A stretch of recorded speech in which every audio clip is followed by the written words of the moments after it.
Hello everyone, this is Animesh Das. Math করতে সবাইকে জানাই স্বাগতম।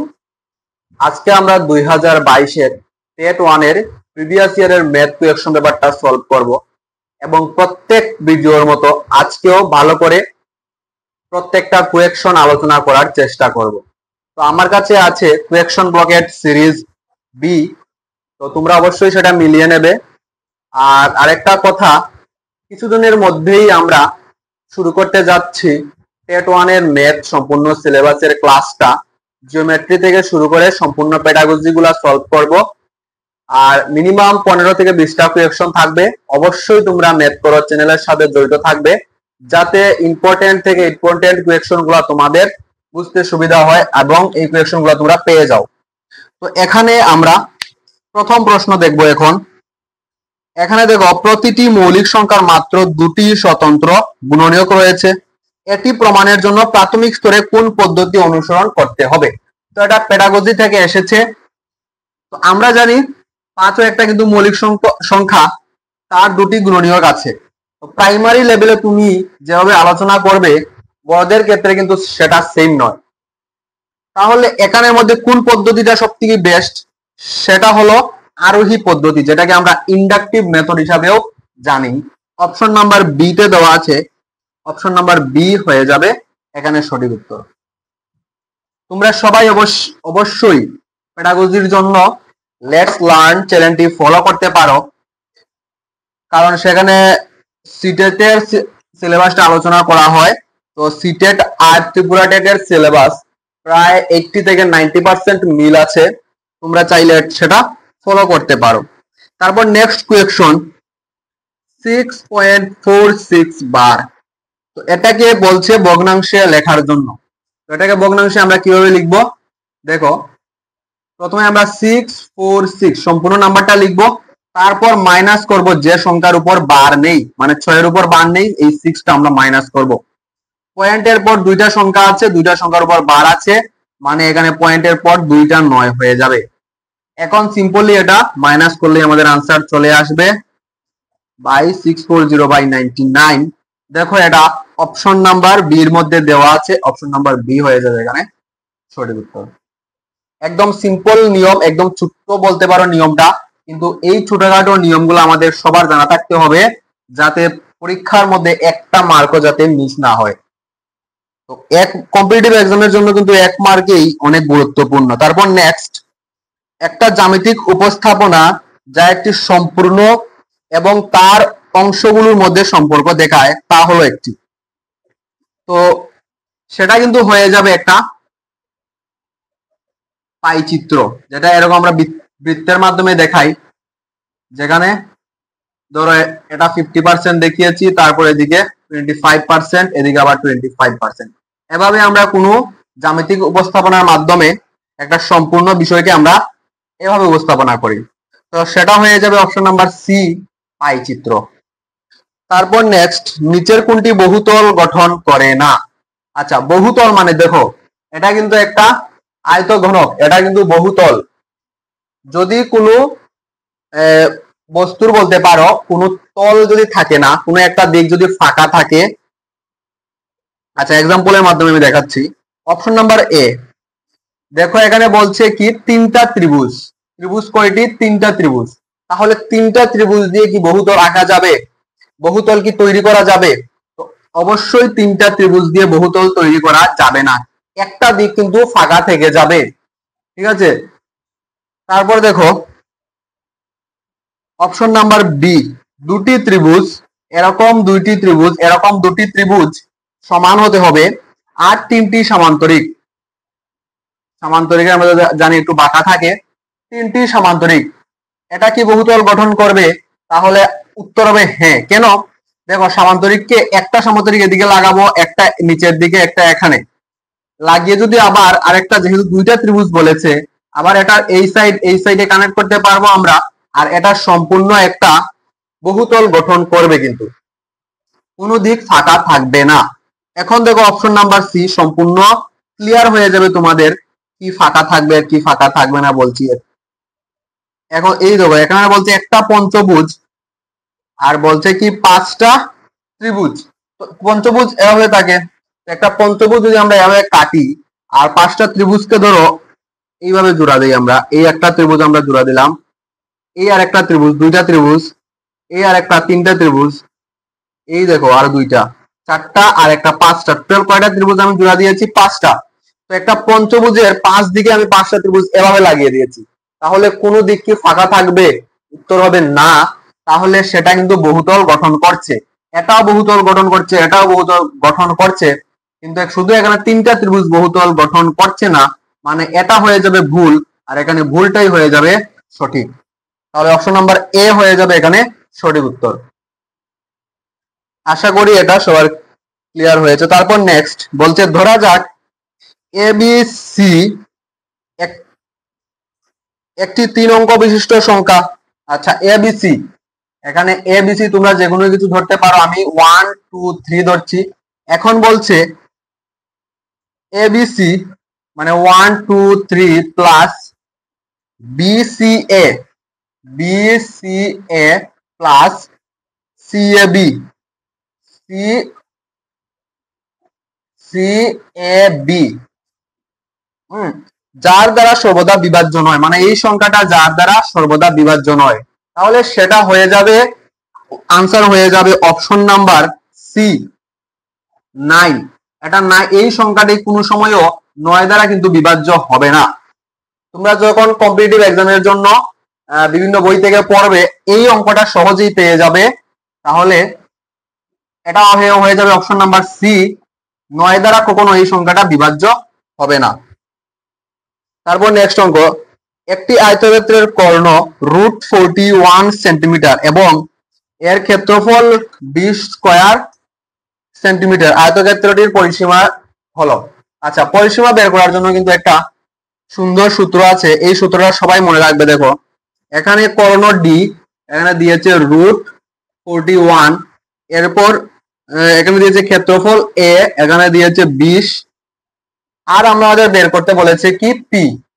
তো পি হলো আমাদের, আমরা যেটা জানি পরিসীমা এখানে। তো এখানে দেখো আমরা লিখতে পারবো a is equal to P square by 8 minus D square by 2। এই ফর্মুলা থেকে আমরা ক্ষেত্রফলও বের করতে পারবো, কর্ণও বের করতে পারবো, পরিসীমাও বের করতে পারবো, যখন যেটা প্রয়োজন। তোমরা অবশ্যই এই সূত্রটা মনে রাখতে পারো। তাহলে এ কত? এ 20, পি আমরা বের করব P square by 8 minus D square মানে √41। তাহলে শুধু কত হয়ে যাবে? শুধু 41 হয়ে যাবে, স্কোয়ার আর রুট ক্যান্সেল হয়ে যাবে, নিচে 2। এখন কি করব? এলসিএম নেব আমরা। এখানে 20 আছে, 8 পি স্কোয়ার মাইনাস, এটা 4 দিয়ে গুণ হবে, 4 একে 4, 4 4 16, 164। ঠিক আছে, এখন আমরা কি লিখতে পারবো? দেখো P square minus 164 is equal to 8 2 16, 160। তাহলে P square is equal to কত হয়ে যাবে? 4 324। তাহলে P square is equal to চলে এসেছে আমাদের 324, যেটা হয়ে যাবে কিন্তু এটা যদি আমরা বর্গমূল করি তাহলে এটা হয়ে যাবে 18। তাহলে পি ইজ ইকুয়াল টু হয়ে যাবে 18, 18 স্কোয়ার হবে। তাহলে এদিকে রুটে আর স্কোয়ারে কিন্তু ক্যান্সেল হয়ে যাবে। অপশন নাম্বার এখানে ডি হয়ে যাবে সঠিক উত্তর। কোনো অপশনের মধ্যে 18 নেই, মানে অপশন নাম্বার ডি হয়ে যাবে সঠিক উত্তর। তারপর নেক্সট এখানে বলছে কি, যদি n কোনো স্বাভাবিক সংখ্যা হয় তাহলে, আচ্ছা n কোনো যে কোনো স্বাভাবিক সংখ্যা 1 2 3 4 যে কোনো কিছু তোমরা ধরতে পারো, আমি এখানে 2 ধরছি। তারপর বলছে n কিউ মাইনাস n সর্বদা কোন বৃহত্তম সংখ্যা দ্বারা বিভাজ্য হবে? তো n কিউ আমি 2 কিউ লিখছি, 2 কিউ 8 মাইনাস n হলো 2, তাহলে 6 হয়ে যাবে। তাহলে এই সংখ্যাটা কিন্তু 3 দ্বারা বিভাজ্য, আবার 6 দ্বারা বিভাজ্য। তাহলে আমাদের বলছে কোন বৃহত্তম সংখ্যা দ্বারা সর্বদা বিভাজ্য হবে, সেটা কিন্তু উত্তর হয়ে যাবে 6। কেন? এখানে n এর মান তোমরা 3 বসিয়েও দেখতে পারো, n এর মান তোমরা 3 বসিয়েও চেক করতে পারো, এখানে কিন্তু 6 দ্বারা সেই সংখ্যাটি বিভাজ্য হবে। তাহলে এখানে আমরা অপশন নাম্বার বি এখানে সঠিক উত্তর ধরবো। 24 কিন্তু হবে না, আর 3টা কিন্তু একবারে ছোট হয়ে যাবে, আর 24টা বেশি বড়। তো বেশি বড় নয়, যেটি বিভাজ্যের মধ্যে সবচেয়ে বৃহত্তম সংখ্যা। যদি 6 হয় তাহলে এখানের মধ্যে দেখো 3 দিয়ে যাচ্ছে আর 6 দিয়ে যাচ্ছে, তাহলে আমরা এখানে 6 নিয়েছি, এখানে অপশন নাম্বার বি হয়ে যাবে সঠিক উত্তর। তারপর নেক্সট অঙ্ক, 90 এর সকল গুণনীয়কের যোগফল হলো। 90 এর সকল গুণনীয়কের যোগফল কত? তো এটা আমরা বের করব। 90 এর গুণনীয়ক আমরা এভাবে বের করলে শর্ট হবে। 90 একে 90, তারপর 2 দিয়ে যাবে 45, 2 যার 90, তারপর 3 দিয়ে যাবে 3, 30 যার 90, তারপর 4 দিয়ে কি যাবে? 4 দিয়ে যাবে না, 5 দিয়ে যাবে, 5 15 5 15 যার 90 না, 5 15 না, 5 যাবে একবার আর এদিকে যাবে 40, 5 8 40 মানে 18 হয়ে যাবে, 5 18 যার 90। তারপর 6 দিয়ে যাবে, 6 দিয়ে 6 15 90, হ্যাঁ এখানে 15 হয়ে যাবে, 1 আর এদিকে হয়ে যাবে 30 মানে 5 মানে 15 হয়ে যাবে। তারপর 7 দিয়ে যাবে না, 8 দিয়েও যাবে না, 9 দিয়ে, হ্যাঁ 9 দিয়ে যাবে 10 বার, 9 দশে 90। এখানে কিন্তু তারপর আর যেগুলো আছে, যেমন তারপর আছে 15, 18, 30, 45, এগুলা কিন্তু চলে এসেছে। 9 এর পরে তো 10 আসবেই। তো এখানের মধ্যে এই সবগুলাকে যোগ করলেই কিন্তু আমাদের আনসার চলে আসবে। এটা যোগ করলে কত আসবে দেখো, এটা যোগ করলে আসবে 234। তোমরা এটা যোগ করে চেক করে নিতে পারো। অপশন নাম্বার সি কিন্তু এখানে হয়ে যাবে সঠিক উত্তর।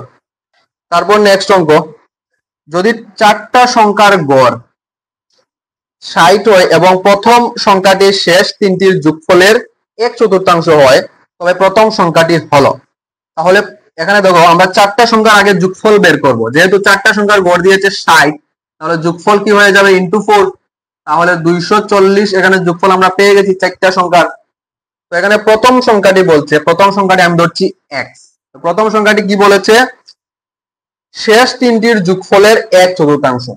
তাহলে শেষ 3টির যোগফলের 1/4 মানে শেষ 3টি ধরো আমি ধরছি a plus B plus C, শেষ 3টির যোগফল ডিভাইডেড বাই 4 মানে 1/4, 1/4 1/4, এটা আমি লিখে দিয়েছি এখানে। এখান থেকে আমি কি লিখতে পারবো যে 4x a plus B plus C, এটা আমরা এখানে বের করে লিখতে পারবো। তো এখন দেখো বলছে প্রথম সংখ্যাটি হলো, এটা আমার এটার মান বের করার জন্য বলছে। তাহলে কিভাবে বের করবো? আমরা জানি কি প্রথম সংখ্যা প্লাস শেষের 3টা সংখ্যা মানে a plus B plus C equal to কত? 240, ঠিক আছে না? তো এখন দেখো আমাদের কাছে কিন্তু এটার a plus B plus C এর মান আছে, তাহলে x প্লাস এটার মান কত? 4x ইজিক্যাল টু 240 মানে 5x ইজিক্যাল টু 240। তাহলে x ইজিক্যাল টু কত চলে আসবে? x ইজিক্যাল টু চলে আসবে 4 5 20 আর এদিকে আছে 40, 5 আর 40 মানে 48। অপশন নাম্বার, হ্যাঁ এখানে কিন্তু অপশন নাম্বার ডি হয়ে যাবে সঠিক উত্তর, কোনটাই নয়, উপরের কোনটাই নয়। আশা করি এটা সবার ক্লিয়ার হয়েছে, একদম সিম্পল ছিল, খুবই ট্রিকি ছিল অঙ্কটা। তারপর নেক্সট অঙ্ক বলছে 1 cubic metre equal to what? তাহলে 1 কিউবিক মিটার সবাই মনে রাখবে, 1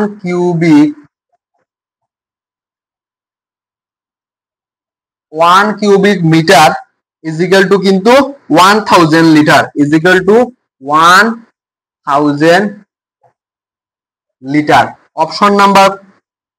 অপশন নাম্বার হয়ে যাবে বি, অপশন নাম্বার বি এখানে হয়ে যাবে সঠিক উত্তর। তো ইউনিটস থেকে এসেছে, ইউনিটস থেকে প্রত্যেক বছর কোয়েকশন আসে, তোমরা অবশ্যই ইউনিটস গুলা শিখে রাখবে। 2025-এও কিন্তু এসেছে।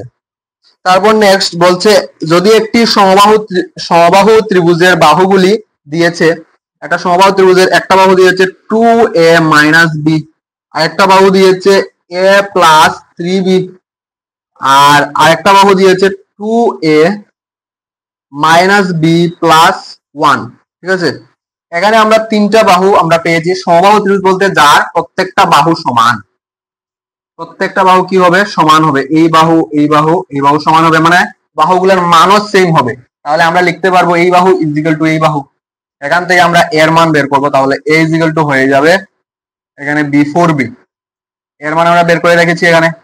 এখন আমরা কি করব, এই বাহু ইজ ইকুয়াল টু আমরা লিখে নেব ধরো এই বাহুটা A প্লাস 3B, কারণ সব বাহুই সমান।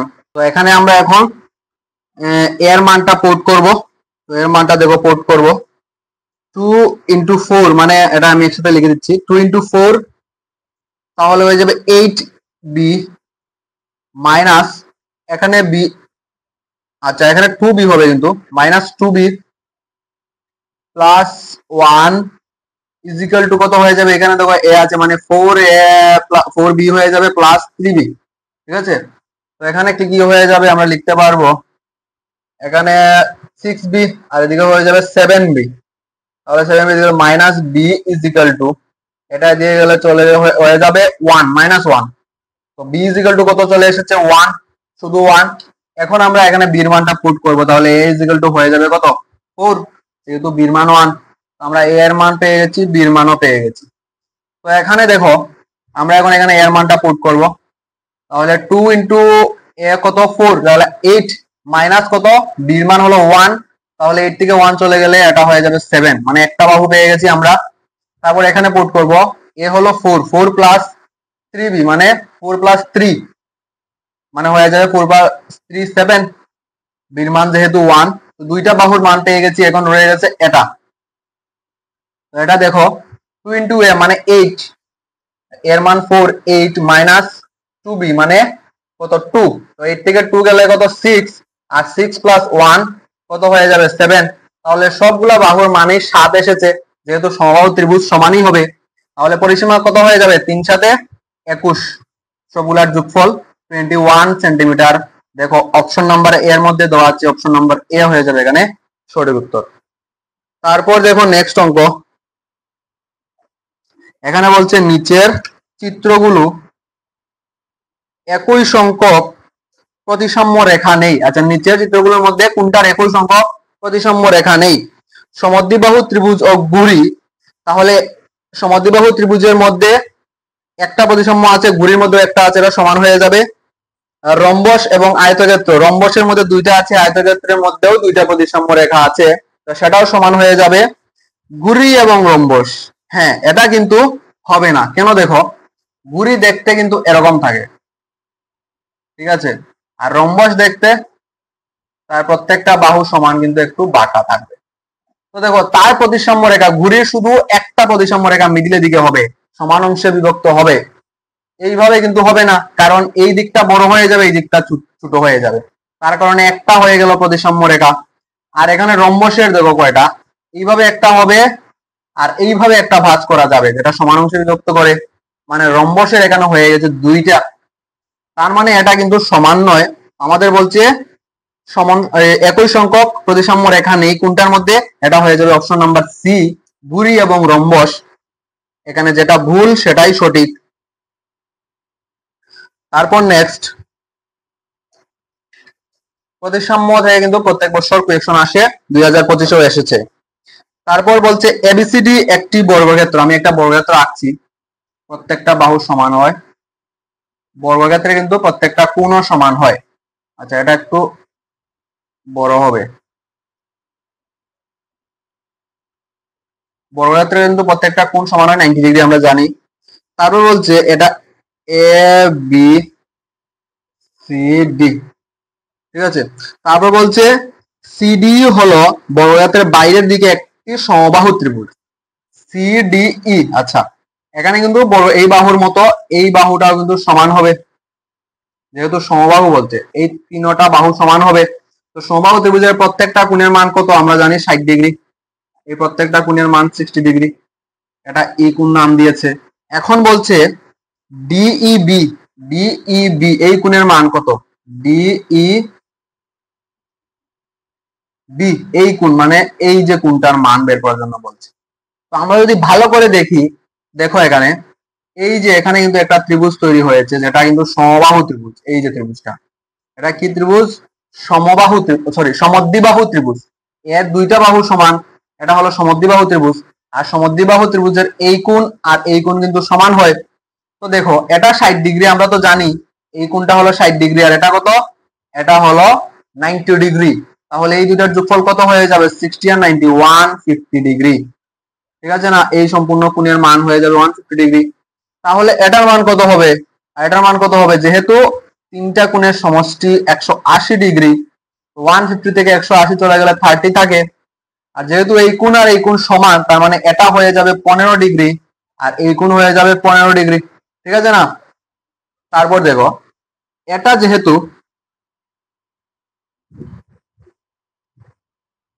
এই কোণটা যেহেতু 60 ডিগ্রি, তাহলে তো আমরা পেয়ে যাব 60 থেকে 15 মাইনাস করলে কত, 60 থেকে 15 মাইনাস করলে কত, 45 ডিগ্রি হয়ে যাবে এই কোণের মান ডিইবি। তাহলে কোণ ডিইবি ইজ ইকুয়াল টু কত, 45 ডিগ্রি। এটা হয়ে যাবে অপশন নাম্বার এ এখানে সঠিক উত্তর। একটু ভালো করে দেখলেই কিন্তু তোমরা চিত্র আঁকলেই কিন্তু এটা ক্লিয়ার হয়ে যাবে। তাহলে কিন্তু এই ধরনের অঙ্ক আসলে সবার আগে তোমরা চিত্রটা আঁকার চেষ্টা করবে, অঙ্কটা কিন্তু বুঝে যাবে অটোমেটিক্যালি।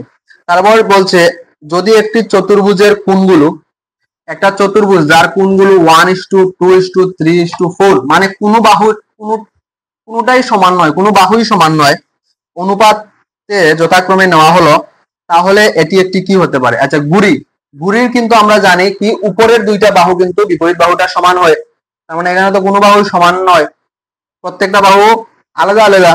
তারপর দেখো ট্রাপিজিয়াম, আচ্ছা ট্রাপিজিয়াম দেখো কিরকম থাকে, এইরকম থাকে ট্রাপিজিয়ামটা, যার কোনো বাহুই কিন্তু সমান নয়, কোনো বাহুই কিন্তু সমান নয়, এটার লগে না এটার মিল আছে, এটার লগে না এটার মিল আছে, প্রত্যেকটা বাহু অসমান, মানে একটা 1 হলে একটা 2, একটা 3 হলে একটা 4। তো এখানে আমরা এটা লাগছে সঠিক উত্তর। আচ্ছা, সামান্তরিক বলছে অপশন নাম্বার সি, তো সামান্তরিকের তো আমরা জানি বিপরীত বাহুগুলো সমান, মানে এটাও হবে না, অপশন নাম্বার বি মানে ট্রাপিজিয়াম এখানে হয়ে যাবে সঠিক উত্তর, যার কোনো বাহুরই মিল নেই।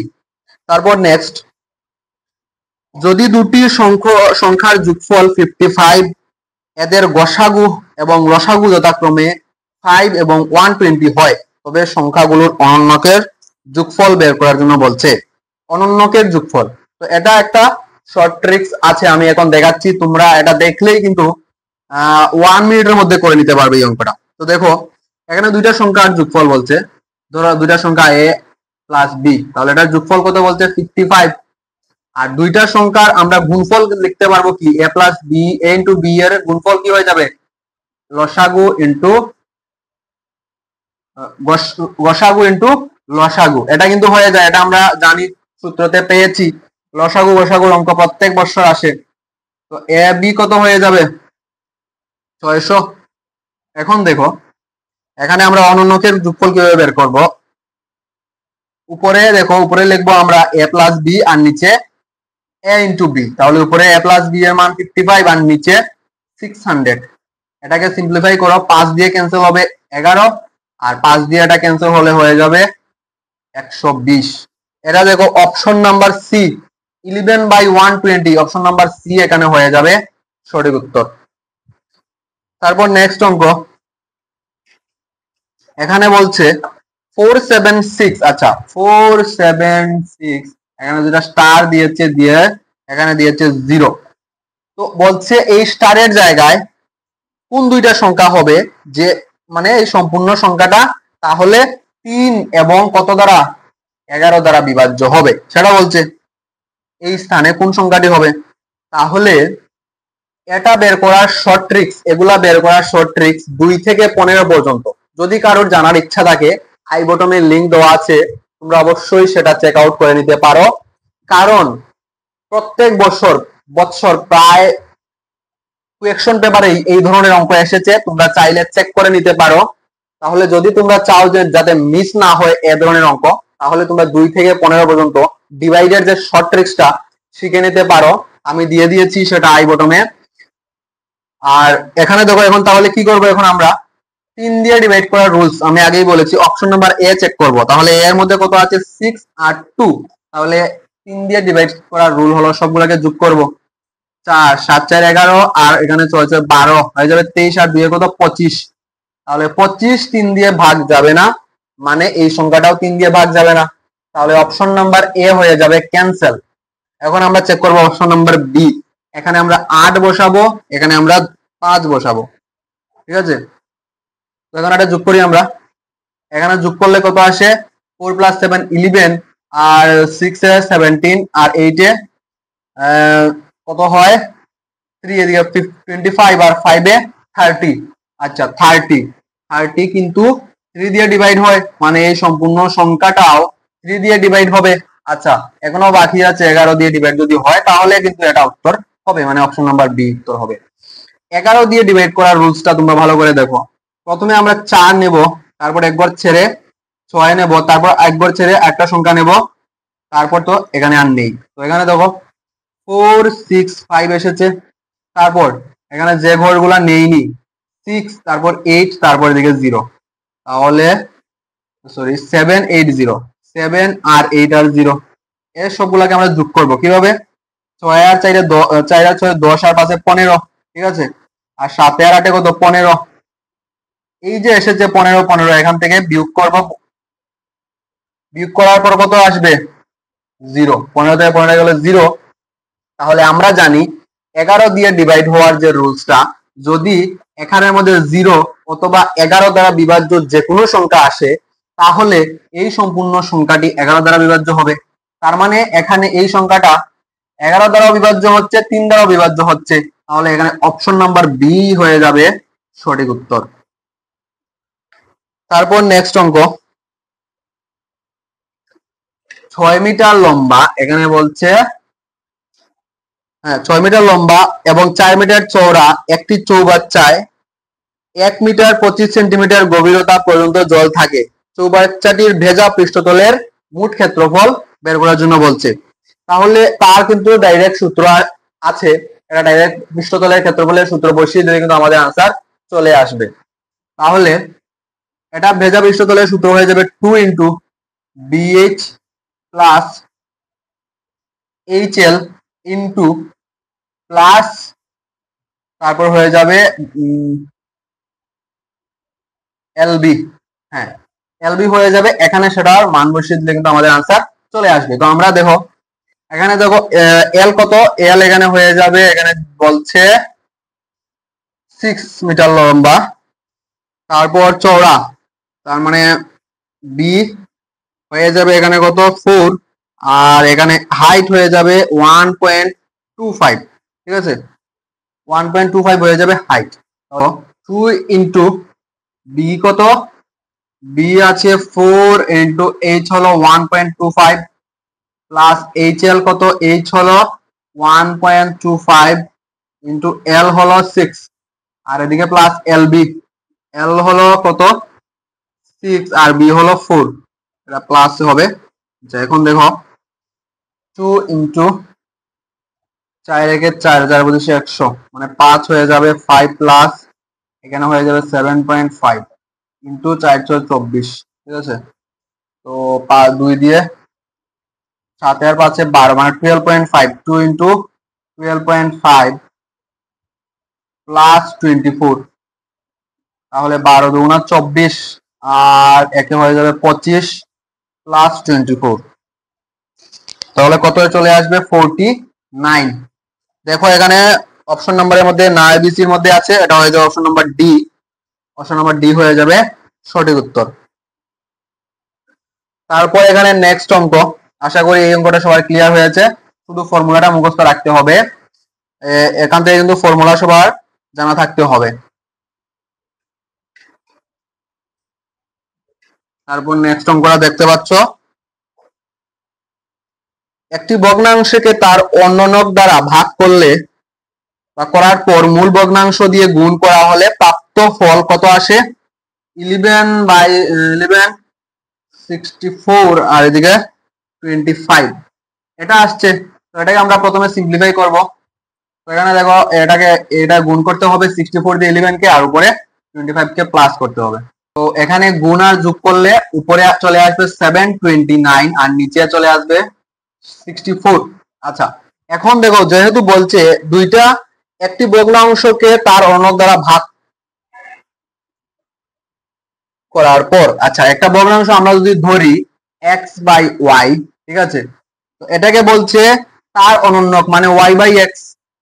ওয়াই বাই এক্স দিয়ে কি করার জন্য বলছে, ভাগ করার জন্য। আমরা ভাগ করেছি, ভাগ করার পর কি বলছে, মূল ভগ্নাংশ দিয়ে গুণ করা হলে, মূল ভগ্নাংশটা কত, এক্স বাই ওয়াই, এটা দিয়ে আমরা গুণ করব। তাহলে এটা যদি এটা ইনটু দিলে এক্স উপরে চলে যাবে, ওয়াই নিচে চলে আসবে, মানে আলটিমেটলি এক্স উপরে 3টা, ওয়াই নিচে 3টা, মানে X by Y whole cube হয়ে যাবে, ঠিক আছে না। তো গুণ করা হলে প্রাপ্ত ফল কত আসে, প্রাপ্ত ফল আসে এখানের মধ্যে এটা 729/64, ঠিক আছে না, এটা আসে। তো দেখো এখানে আমরা লিখতে পারবো কিউব রুট, মানে ঘনমূল এক্স বাই ওয়াই এর যদি আমরা ঘনমূল 729 এর ঘনমূল কত হয়ে যাবে, এটা হয়ে যাবে কিন্তু 9, আর দিয়ে 64 এর ঘনমূল আমরা সবাই জানি 4। তো দেখো এক্স আর ওয়াই এর মান চলে এসেছে 9/4। এখানে অপশন নাম্বার দেখো এর মধ্যে দেওয়া আছে, অপশন নাম্বার এ এখানে হয়ে যাবে সঠিক উত্তর। তারপরে এখানে নেক্সট অঙ্ক বলছে 1 কিলোমিটার সমান কত মাইল। আবার দেখো আরেকটা প্রশ্ন এখানে ইউনিট থেকে এসেছে, ইউনিট থেকে কিন্তু দুইটা প্রশ্ন প্রায় প্রতি বছরই দুইটা, একটা দুইটা থাকেই থাকে। তো এখানে দেখো আমরা জানি 1 কিলোমিটার ইজ ইকুয়াল টু সমান কত মাইল। তো আমরা জানি 1 মাইল সমান সমান 1.6 কিলোমিটার, এটা কিন্তু উল্টা ঘুরিয়ে দিয়ে দিয়েছে, তাহলে এখানে কনফিউশন হলে হবে না। 1 মাইল ইজ ইকুয়াল টু হয়ে যাবে 0.62, sorry 1 kilometre is equal two হয়ে যাবে 0.62 মাইল। এটা কিন্তু ইউনিটের মধ্যে, ইউনিটের যখন কোয়েকশন সলভ করবে কোয়েকশন, তখন কিন্তু পেয়ে যাবে। তোমরা চাইলে বলে দিতে পারো, আমি ইউনিটের উপর একটা ভিডিও তোমাদের দিতে পারবো, অনেক ইউনিট আছে, এগুলা শেয়ার করতে পারবো, যদি তোমরা চাও অবশ্যই কমেন্ট করে জানাবে। তারপর নেক্সট 110 বলছে 1:, এখানে সম্ভবত 60 লাখ স্কেলের একটা মানচিত্র, দুটি শহর এ এবং বি যদি 5 সেমি দূরে থাকে, তাহলে এ এবং বি এর মধ্যবর্তী দূরত্ব। তো এখানে দেখো 1:, যেহেতু 60 লাখ দিয়ে দিয়েছে, তো আমরা 60 লাখকে কি করব, 60 লাখ ইন্টু 5, 3টা 2টা 5টা, হ্যাঁ, তাহলে এখানে কত হয়ে যাবে, 5 6 30 দিয়ে এখানে 6টা 0, 1 2 3, হ্যাঁ। তো এখানে আমরা এইভাবে গুণ করে, যেহেতু আনসারটা বলেছে ইন কিলোমিটার, আশা করি সবার জানা আছে সেন্টিমিটার থেকে 1 centimetre is equal two, sorry 1 kilometre is equal two কত সেন্টিমিটার। তো এখানে আমরা সেটা দিয়ে গুণ করব, তাহলে সেটা হয়ে যাবে কত, 1 লাখ, 1 লাখ, 1 লাখ সেন্টিমিটার হয়ে যাবে, মানে 1 kilometre is equal two 1 lakh centimetre. যাদের যাদের মিলি সেন্টি ডেসি ডেকা হেক্টো কিলো এগুলা ক্লিয়ার আছে, আশা করি সবাই এটা এটা বুঝেছো কেন আমি এখানে 1 kilometre is equal two 1 lakh centimetre বলেছি। এটা দিয়ে আমরা ক্যান্সেল করব, এখানে কয়টা 5টা 0 আছে, 1 2 3 4, 5টা 0 ক্যান্সেল করব, কত রয়ে গেছে 300। তাহলে আনসার হয়ে যাবে 300 কিলোমিটার। অপশন নাম্বার বি এখানে হয়ে যাবে সঠিক উত্তর। তারপর নেক্সট অঙ্ক এখানে বলছে 35 গ্রাম ওজনের একটি হীরার মূল্য 12,250 এবং এটিকে দুটো টুকরোতে কাটা হয় যাদের ওজনের অনুপাত 5:2। আচ্ছা, একটা কত ওজনের 12,250 টাকার হীরা, সেটা হলো কত গ্রাম, 35 গ্রামের। আচ্ছা, এদের ওজনের অনুপাত কত বলছে, 5:2, মানে দুইটা, এই 35 গ্রাম হীরাকে দুইটা টুকরে ভাগ করেছে, যেটা 5:2 অনুপাতে ভাগ করেছে, তারপরে মোট অনুপাত হলো 7, ঠিক আছে না। তো আমাদের বলছে কি, যদি মূল্য ওজনের বর্গের সাথে সমানুপাতিক হয় তবে ক্ষতির পরিমাণ হলো, তাহলে ওজনের বর্গ, ওজন ধরো এটা ওজন হলো 35 গ্রাম, ঠিক আছে না, তাহলে এটা হলো ওজনের বর্গের সাথে সমানুপাতিক। তো এখান থেকে আমরা যদি সিম্পলিফাই করে আমরা এখান থেকে লিখতে পারবো 12250 বাই 35 স্কোয়ার, 35 স্কোয়ার মানে এটা হয়ে যাবে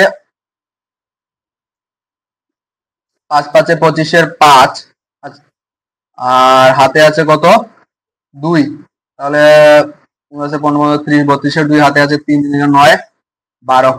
ঠিক আছে, 1 2 2 5 এসেছে, তো এটা দিয়ে এটাকে যদি ক্যান্সেল করি তাহলে কত আসবে? যেহেতু শূন্য আছে আছে মানে 10, এই 10টা আমরা সিম্পলিফাই করে এখানে বের করে রাখবো।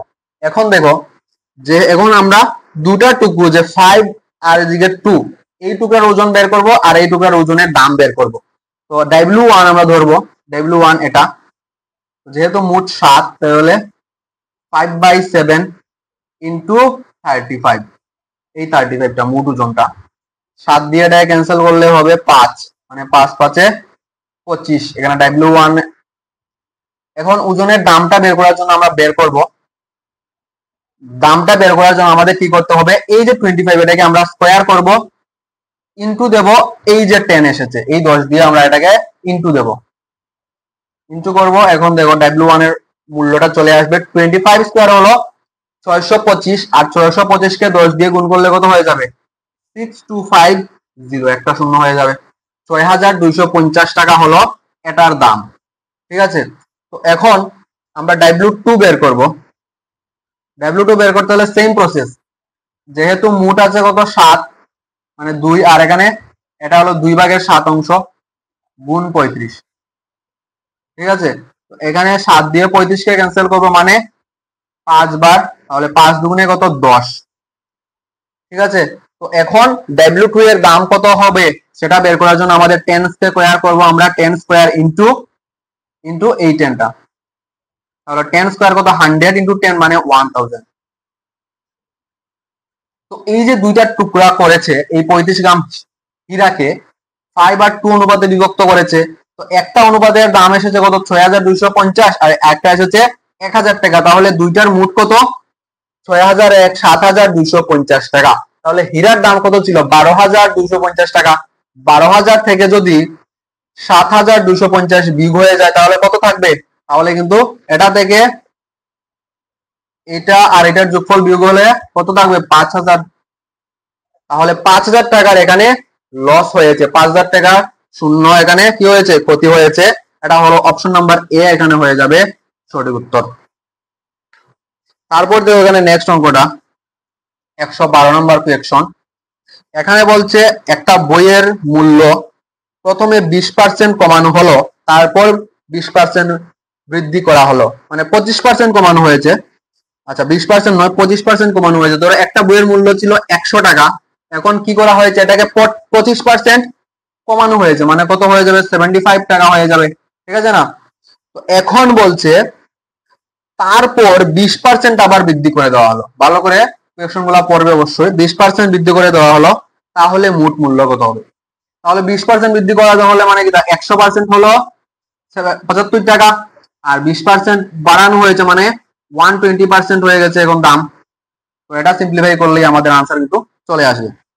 তো দেখো এটা 0 0 ক্যান্সেল হয়ে যাবে, 5 দিয়ে ক্যান্সেল করলে 5 দুগুণা 10, আর 5 15 75, আর এদিকে 2 দিয়ে এটা ক্যান্সেল করবো 6 দুগুণা 12, তাহলে 6 15 90, 90%। এখানে কি হয়েছে? আচ্ছা বইয়ের মূল্য 90% নয় 90 টাকা চলে এসেছে। 75 টাকা থেকে কত চলে এসেছে? 90 টাকা চলে এসেছে। এখন বলছে তাহলে মোট মূল্য, তাহলে মোট মূল্যটা কি হয়েছে? 10% কি বৃদ্ধি পেয়েছে? এখানে কিন্তু মোট মূল্যটা 10% হ্রাসে আছে। তাহলে এটা অপশন নাম্বার কিন্তু ডি হয়ে যাবে এখানে সঠিক উত্তর। না এ বি কোনটাই হবে না, অপশন নাম্বার ডি হয়ে যাবে সঠিক উত্তর। কেন 10% হ্রাস পেয়েছে? দেখো এটা 100 টাকা ছিল, সেটা 90 টাকা হয়ে গেছে বইটা, মানে আমার 10% বইয়ের দামটা হ্রাস পেয়েছে। তারপর নেক্সট অঙ্ক 113 বলছে একটি ঘড়িতে সময় 4টা 20 বলে মিনিটের কাটা ঘন্টার কাটা মধ্যবর্তী কোণ। একদম সিম্পল নিয়ম, আমি আগেই বলেছি। ওইটা বাজে 4টা 20 বাজে, তো এটা রুলস হলো কত 38 মাইনাস 11m বাই 2। তো 30 ইন্টু কত হয়ে যাবে 4। আচ্ছা এটা লিখছি না, 30 ইন্টু 4 হয়ে যাবে 3 4 12 120 মাইনাস 11m মানে 11 ইন্টু 20, তাহলে 11 দুগুণা 22 220 বাই 2। ঠিক আছে, তো এখানে এটাকে যদি আমরা ক্যান্সেল করি তাহলে 120 মাইনাস এটাকে ক্যান্সেল করলে হবে 110, তাহলে কত ডিগ্রি আসছে 10 ডিগ্রি। এটা অপশন নাম্বার কত মধ্যে দেওয়া আছে সি, অপশন নাম্বার সি এখানে হয়ে যাবে সঠিক উত্তর। আশা করি এটা সবার ক্লিয়ার হয়েছে। তারপর এখানে নেক্সট অঙ্ক দেখতে পাচ্ছ, একটা ঘনক এবং একটা গোলকের সমগ্র পৃষ্ঠতলের ক্ষেত্রফল সমান হলে এদের আয়তনের অনুপাত। তো ঘনকের সমগ্র পৃষ্ঠতলের ক্ষেত্রফলের সূত্র কি 6a স্কয়ার ইজিক্যাল টু সমান বলছে গোলকের সমগ্র তলের ক্ষেত্রফল মানে 4 পাই আর স্কয়ার। এখান থেকে আমরা এর মানটা বের করে রাখবো। তাহলে দেখো a square equal to 4 pi r square by কত 6। তাহলে এটাকে যদি আমরা সিম্পলিফাই করি a ইজিক্যাল টু লিখতে পারবো রুট ওভার, এটাকে ক্যান্সেল করবো এখানে 3 আর এখানে 2 দিয়ে, তাহলে 2 পাই আর স্কয়ার বাই 3, ঠিক আছে না। স্কয়ার এখানে বের করতে পারবো, আমি বের করছি না। তারপর দেখো এখন বলছি যদি এটা হয় তাহলে এদের আয়তন অনুপাত আমরা জানি কি ঘনকের আয়তনের সূত্র কি a কিউব, ঘনকের আয়তনের সূত্র a কিউব আর গোলকের হলো 4/3 পাই আর কিউব এটা। তো এখানে আমরা a কিউব মানটা পুট করব। তাহলে দেখো a কিউব আমরা কি লিখতে পারবো a স্কয়ার ইনটু a, এটা কিন্তু আমরা লিখতে পারবো। তো a স্কয়ার হলে একে যদি স্কয়ার করি তাহলে এটা রুটটা ক্যান্সেল হয়ে যাবে, মানে এখানে আমরা লিখতে পারবো 2 পাই আর স্কয়ার বাই 3 আর এখানে একটা থাকবে root 2 pi r square by 3 equal to কত, equal to 4/3 pi 4/3 pi r cube, তাই না। এটা কিন্তু এই সাইড হবে। তো এখানে দেখো আমরা এখানে ক্যান্সেল করতে পারবো এই নিচের 3 এই নিচের 3 পাই, এখানে পাই আর এখানে কিউটা ক্যান্সেল করে দেবো, একটা আর থাকবে এখানে পাই আর স্কয়ারটা ক্যান্সেল হয়ে যাবে। আর এখানে এই 2 দিয়ে এই 4 কে ক্যান্সেল করতে পারবো মানে 2 হয়ে যাবে, ঠিক আছে না। তো এখন দেখো আর কিছু করার নেই, এই স্কয়ারটা আমাদের এই রুটটা উঠাতে হবে, মানে উভয় পাশে এখন আমরা বর্গ করব। আচ্ছা এই লাইনটা আমরা লিখে দেই 2 pi r square by 3 equal to 2r, ঠিক আছে। এখন উভয় পাশে আমরা কি করব বর্গ করব, এখানেও বর্গ করব। তাহলে বর্গ করলে কত আসছে এখানে স্কয়ার রুট ক্যান্সেল হয়ে যাবে, তাহলে এখানে আসবে 2 pi r square by 3 equal to 2 to 4 r square. তো এখানে আর স্কয়ার আর এই আর স্কয়ার ক্যান্সেল হয়ে যাবে, আর কি ক্যান্সেল হবে এখানে 2 দিয়ে এই 4 কে ক্যান্সেল করা যায় মানে 2 আসবে। তো এখন লিখতে পারবো কি পাই ইজিক্যাল টু 3 দুগুণা 6 মানে পাই ইস টু 6, যেহেতু বলছে অনুপাতে বের করার জন্য অপশন নাম্বার এ হয়ে যাবে এখানে সঠিক উত্তর। ভালো করে যদি কারোর সমস্যা হয় আবার এটা চেক করে নিতে পারো, আশা করি ক্লিয়ার হয়ে যাবে সবার। তারপর নেক্সট এখানে বলছে দেখো নিচের চিত্রে X naught A naught C naught এবং নিচের চিত্রে মানে X degree A degree C degree এবং পাই মাইনাস বি ডিগ্রি কোণগুলো দেওয়া দেখানো হয়েছে, নিচের কোনটি সঠিক হবে। আচ্ছা কোনটা সঠিক হবে অপশনের মধ্যে, এটা অপশন চেক করলেই পাওয়া যাবে। তাহলে আমি দেখো এখানে একটা ছবিটা আমি এখানে আবার আঁকছি, এটা এইরকম একটা ছবি আছে আর এটা এখান থেকে এসেছে এইভাবে, এটার মান বলছে এক্স ডিগ্রি, আমি শুধু মানগুলা লিখছি আর বাকি নামগুলো লিখছি না। এখানে সি ডিগ্রি, এখানে এটা এ ডিগ্রি, এখানে পাই মাইনাস বি ডিগ্রি, মানে এটা সম্পূর্ণটা পাই, তাহলে এটা কত হয়ে যাবে এটা বি হয়ে যাবে, এটা বি ডিগ্রি হয়ে যাবে, ঠিক আছে না। এখানে আমরা যদি ভালো করে লক্ষ্য করি এই যে এক্স এই কোণটা এই কোণ এবং এই কোণের যোগফল হবে সব সময়, ঠিক আছে। তাহলে এই কোণ আমি ধরছি এক্স ইজিক্যাল টু এই কোণ ধরছি আমি প্লাস, ঠিক আছে, আর এই কোণ ধরছি আমি রাইট স্কয়ার। তো এখানে দেখো এই কোণ আমি স্কয়ার এই কোণ ধরেছি প্লাস, ঠিক আছে। তাহলে এক্স নট ইজিক্যাল টু আমরা এটা লিখতে পারবো এই দুইটার যোগফল হবে এই এক্স এর মানটা এই কোণের মান, এই কোণ আর এই কোণের যোগফল হবে এই কোণের মান। ঠিক আছে। তো এখন এই যে ত্রিভুজটা আছে, ঠিক আছে, এই ত্রিভুজটার এই কোণটা কি এই কোণ আর এই কোণের যোগফল হবে, তাই না? এই যে প্লাস, আমরা প্লাস ইকুয়াল টু কি লিখতে পারবো, কোণ সি প্লাস কোণ বি। এটা কি আমরা লিখতে পারবো? অবশ্যই লিখতে পারবো, কারণ এই বাইরের বাহুটা এই দুইটার যোগফলের সমান হয়, তাহলে এই বাইরের বাহুটা এই কোণ আর এই কোণের যোগফলের সমান হবে, ঠিক আছে না?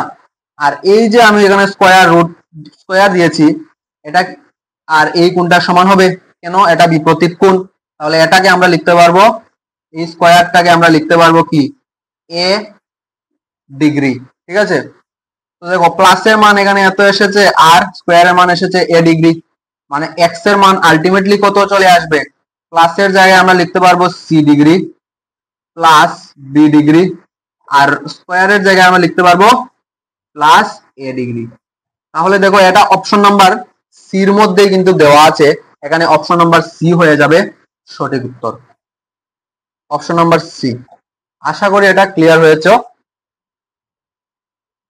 আর বাকিগুলা তো এখানে আর কোনোটাই হবে না, এ বি এটা পুরো ফালতু দিয়েছে, এগুলা কনফিউশন করার জন্য দিয়েছে। তাহলে এই ধরনের তোমাদের আইডেন্টিফাই করতে হবে, এইভাবে আইডেন্টিফাই করলেই কিন্তু আনসারটা পেয়ে যাবে। তারপর এখানে বলছে 20টি সামগ্রীর ক্রয় মূল্য এক্সটি সামগ্রীর বিক্রয় মূল্যের সমান, যদি লাভ 25% হয় তাহলে এক্স এর মানটা বের করার জন্য বলছে।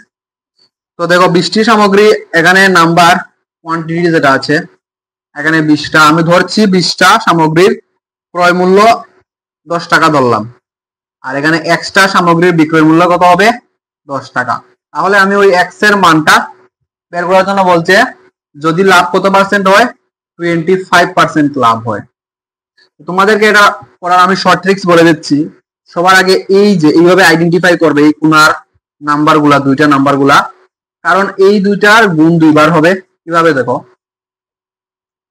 সবার আগে এই x ইন্টু 10 মানে কত, 10x, এই একবার এখানে 10x বসাবো, আর নিচেও 10x হবে, ঠিক আছে। আর এদিকে মাইনাস হবে 20 ইন্টু 10, এই কোনায় কোনায় গুণটা মাইনাস, এত থেকে মাইনাস হবে 10x, ঠিক আছে। এতর গুণ থেকে মাইনাস হবে 10x ইন্টু 100 ইজিক্যাল টু যত লাভ হয়েছে, প্রফিট হয়েছে, সেটা আমরা বসাবো 25%, ঠিক আছে। এখন দেখো এই 10 দিয়ে আমরা এখানে 0 কে ক্যান্সেল করতে পারবো, একটা 0। তারপর এদিকে হয়ে যাবে 2000 মাইনাস 100x, এই 10 দিয়ে গুণ করেছি এখানে, ইজিক্যাল টু 25x, x দিয়ে গুণ করেছি। এখন দেখো কত হয়ে যাবে, এদিকে হয়ে যাবে 125x ইজিক্যাল টু 2000, এটা লিখতে পারবো আমরা। আর এটা দিয়ে এই 20,000 কে ক্যান্সেল করলে হয়ে যাবে 16 বার যাবে, তো x এর মান এখানে চলে এসেছে 16। এখানে কি 16টি সামগ্রীর দাম চলে এসেছে 10 টাকা, তার কারণে আমাদের 25% লাভ হয়েছে। তো এর মধ্যে দেখো প্রথমেই আছে গণিতের পাঠ্যপুস্তকের বিষয়বস্তুর সংগঠন হওয়া উচিত। আচ্ছা, বইয়ের যে বিষয়বস্তুর সংগঠন কি হওয়া উচিত, সেটা হবে অ্যাকর্ডিং টু দা কারিকুলাম, মানে পাঠ্যক্রম অনুযায়ী, না শিক্ষকের মত অনুযায়ী, না শিক্ষার্থীর মত অনুযায়ী, উপরে কোনটাই নয়। এটা অপশন নাম্বার এ হয়ে যাবে এখানে সঠিক উত্তর। এটা হবে কারিকুলাম অনুযায়ী, পাঠ্যক্রম অনুযায়ী, অপশন নাম্বার এ হয়ে যাবে এখানে সঠিক উত্তর। তারপর next, mathematics is the queen of science and arithmetic is the queen of mathematics. উক্তিটি কার? উক্তিটি করেছেন কিন্তু অপশন নাম্বার বি হয়ে যাবে গাউস। গাউস নামে গণিতজ্ঞ এই উক্তিটি করেছেন। তারপর নিচের কোনটি শিশুদের ভগ্নাংশের ধারণা শেখানোর জন্য সবচেয়ে উপযুক্ত? তাহলে শিশুদের মানে প্রাইমারি লেভেলে ভগ্নাংশের ধারণা দেওয়ার জন্য সবচেয়ে উপযুক্ত যে জিনিসটা, এটা হয়ে যাবে কুইজনার রড। জিওবোর্ড নয়, অ্যাবাকাস নয়, ভগ্নাংশের জন্য সবচেয়ে বেস্ট হলো কুইজনার রড, অপশন নাম্বার এ হয়ে যাবে এখানে সঠিক উত্তর। অজানা থেকে জানা কোন শিক্ষা পদ্ধতির জন্য ব্যবহৃত হয়? সেটা কি হয়ে যাবে, প্রদর্শনী শিক্ষা পদ্ধতি, না পরীক্ষামূলক শিক্ষা পদ্ধতি, না বিশ্লেষণী পদ্ধতি, না উপরে কোনোটাই নয়। তাহলে সেটা কিন্তু হয়ে যাবে analytical method, option number C বিশ্লেষণী পদ্ধতি। তো পেডাগজি গুলো অবশ্যই তোমরা ইংরেজিতে প্রেফার বেশি দেবে, কারণ ইংরেজিতে পেডাগজি গুলা ক্লিয়ার থাকে। বাংলাতে অনেক কিন্তু ওয়ার্ড থাকে যেগুলো আইডেন্টিফাই করা খুব মুশকিল হয়, সমস্যা হয়। তো তোমরা ইংরেজিতে যদি লেটস লার্ন থেকে প্র্যাকটিস করো তাহলে তোমাদের সুবিধা হবে। আর আজকের জন্য এতটুকুই। ধন্যবাদ সবাইকে। যদি ভিডিওটি ভালো লাগে অবশ্যই তোমরা লাইক, শেয়ার এবং সাবস্ক্রাইব করে নিও। দেখা হচ্ছে আগামী দিন জিওমেট্রির অঙ্ক নিয়ে, কিছু অঙ্ক আমরা সলভ করব। ধন্যবাদ।